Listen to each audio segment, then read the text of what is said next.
What up, gang? Back with another one. In today's video, we still trying to figure out this noise inside this Maxima. So we're gonna figure it out today.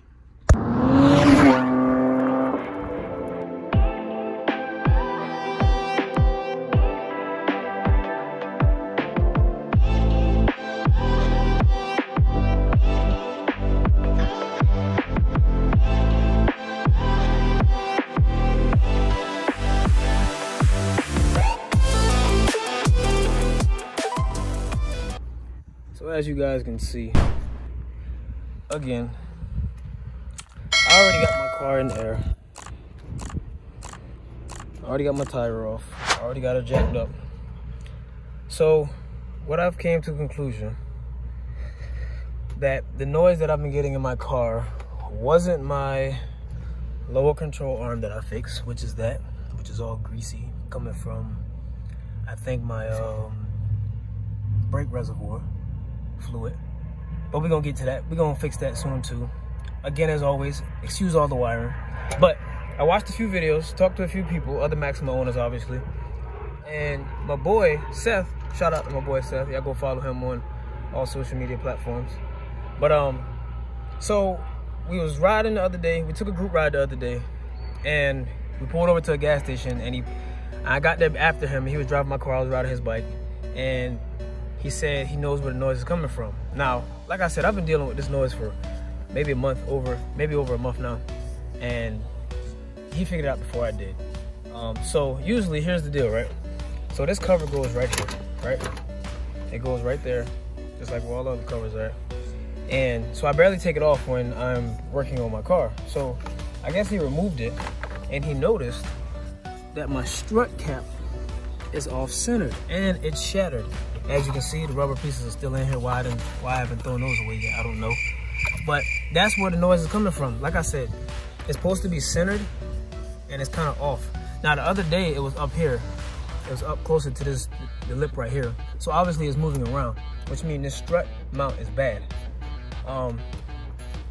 If I could take this clip off, I can show you where it's supposed to be lined up at. Obviously I can't.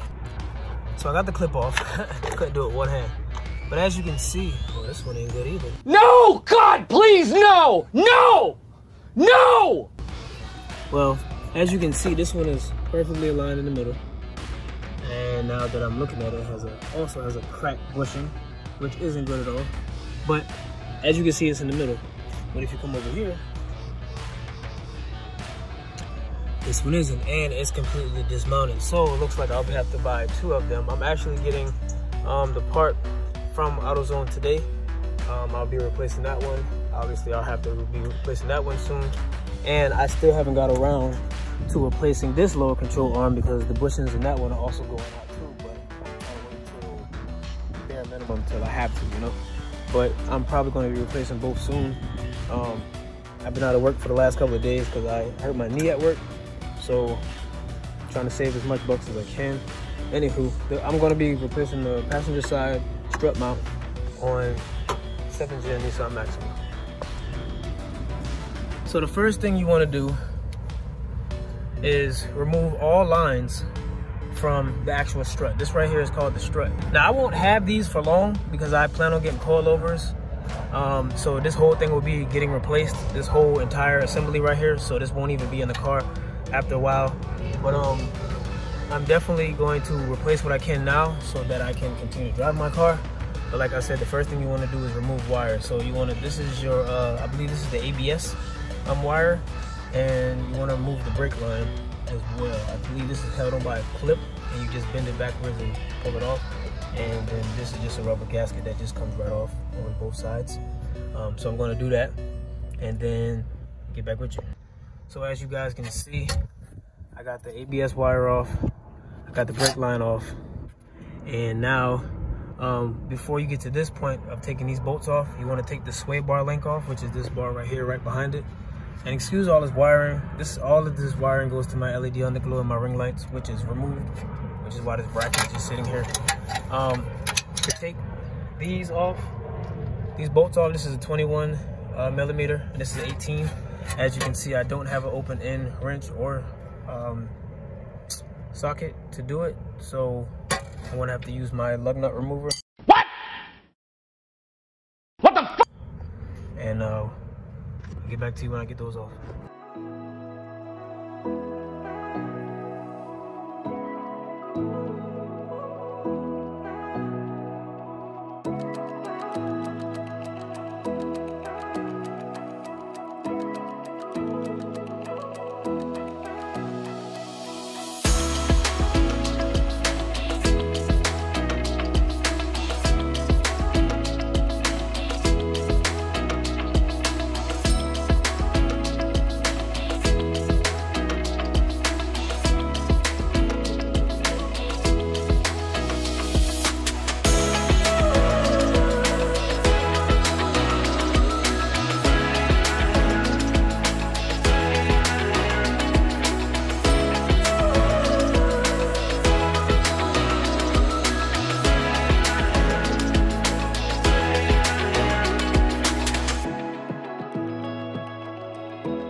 So now that I got both these bolts loose from the strut, the actual drum, and the motor itself, see, it's got a lot of play in it.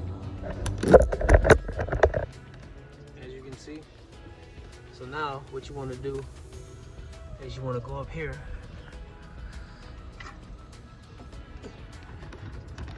and you want to loosen up these 3 screws right here.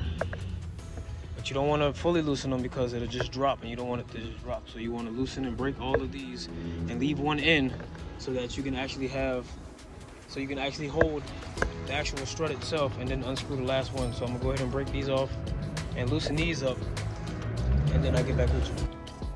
All right guys, so after scavenging for my 13 millimeter bolt, sorry, I just went with a 14. They say use a 13 to get these off, but as you can see, a 14 works just fine. So I'm gonna loosen these up. Like I said before, you want to loosen these 2 in the front all the way up, because the strut is going to start dropping, but you want to leave that one in, and then when you get to this one, you want to loosen this and hold the strut with your other hand at the same time. So I'm going to try to attempt to put you guys in the back of my phone mount and see if I can do it.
All right guys, as you can see, I got the strut out, and this is what your strut looks like in most vehicles.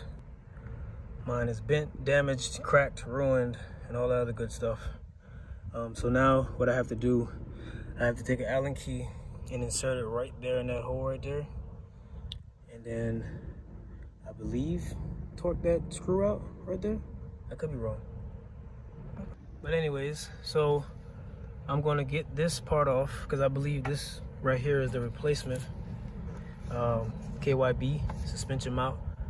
Of course, Japanese part number SM5621 from AutoZone.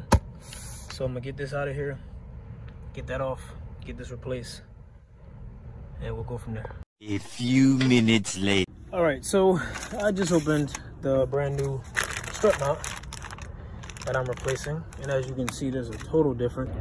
So here's the new one compared to the old one, and as you can see, there's the difference. So I just look at the instructions like I said before, and I noticed that I didn't have a compression tool to squeeze the brakes, or to squeeze the springs, I'm sorry. I just watched the video that it can be done. It is very dangerous, so I would not recommend you guys do it this way, but I don't have one, and I really don't feel like calling anybody because everybody that I know that has certain type of tools lives far. So I'm going to take it off the way I've seen it. So slowly unscrew this cap right here. If it works, it works. If not, oh well. Then I'll have to make those phone calls. But like I said, I'm going to slowly take it off. When you're doing this, if you're doing this without a compression tool, which is not recommended, so do not do it this way. Do not have your face near this cap because these springs are very strong and they can cause very, very severe damage if hit in the face.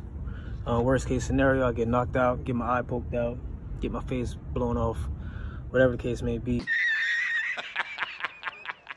But I think because the spring is already off the car, it shouldn't be as bad. I do have a C-clamp somewhere that might work, so if I don't find it, oh well. If not, I'll just do it this way. But I am going to do it because these clouds look a little skeptic, so I'm going to go ahead and take care of that. If I get it off safely, you guys will know. 2 hours later. So guys, I ran into an issue where I needed that spring compressor, so I just end up putting the old one back in. I won't be driving the car. Okay. It is drivable. It just makes a lot of clattering noise when I'm driving. So like I said, I just put the old one back in. Now I'm gonna have to put the boot back on, put the knuckle back on, put the sway bar back in, and just do everything I showed you guys in reverse. This will be a continuance of video. I will have a part 2 of this video when the new part gets in, so stay tuned for that. Until then, don't forget to like, don't forget to subscribe, don't forget to hit that notification bell, and until the next one, I'm gone. One thing I did want to mention before I ended this video was so for some reason the sway bar didn't want to go back in properly because this dropped all the way down. This part dropped all the way down. So in order to get this line back up with the hole that it came in, you might want to just take your car jack, put it right underneath the ball joint of the lower control arm, and if you lift it, you can see it's going up. Alright. So that way, you can just take this and it'll slide right back in. You put your screw in, you're good to go.